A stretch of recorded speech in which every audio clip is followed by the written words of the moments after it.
കൊല്ലം ജില്ലയിലെ ഏറ്റവും പ്രസിദ്ധമായ തീർത്ഥാടന കേന്ദ്രങ്ങളിലൊന്നായ പുലിച്ചിറ പള്ളിയിലേക്കാണ് നമ്മളിന്ന് പോകുന്നത്. ഏകദേശം 505 വർഷങ്ങൾക്ക് മുമ്പാണ് പരവൂർ കായലിലൂടെ ഒഴുകി വന്ന ഒരു പെട്ടി പുലിച്ചിറ പള്ളിയുടെ തീരത്തടയുന്നത്. പള്ളിമണി അടിച്ച് ജനങ്ങൾ കൂടുകയും വൈദിക നിർദ്ദേശപ്രകാരം പെട്ടി തുറന്നപ്പോൾ അതിൽ അമലോത്ഭവ മാതാവിൻ്റെ തിരുസ്വരൂപമായിരുന്നു.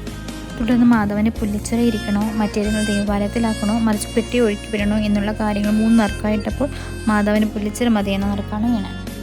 അന്ന് രാത്രിയിൽ തിരുസ്വരൂപത്തിന് മുന്നിൽ പ്രാർത്ഥിച്ചുകൊണ്ടിരുന്ന വൈദികൻ മാതാവിൻ്റെ ദിവസ്വരം കേട്ടു. അതിങ്ങനെയായിരുന്നു: നിങ്ങൾ എനിക്ക് കിഴക്കോട്ട് ദർശനമേകണം. അങ്ങനെ കിഴക്കോട്ട് ദർശനമാക്കി വെച്ചിരിക്കുന്ന പുല്ലിച്ചിറ അമലോത്ഭവ മാതാവിനെ ഭക്തർ മലനോക്കിയമ്മയെന്നും, ദേവാലയ നിർമ്മാണ സമയത്ത് കായലിലെ ഉപ്പുരസം മാറ്റിയതിന് ഉപ്പുവെള്ളം നല്ല വെള്ളമാക്കിയ അമ്മയെന്നും വിളിക്കുന്നു. അതുപോലെ തന്നെ എല്ലാവരും ദൈവമാതാവിനെ പുല്ലിച്ചിറ അമ്മയെന്നും പുല്ലിച്ചിറ മാതാവെന്നും വിളിക്കാൻ തുടങ്ങി.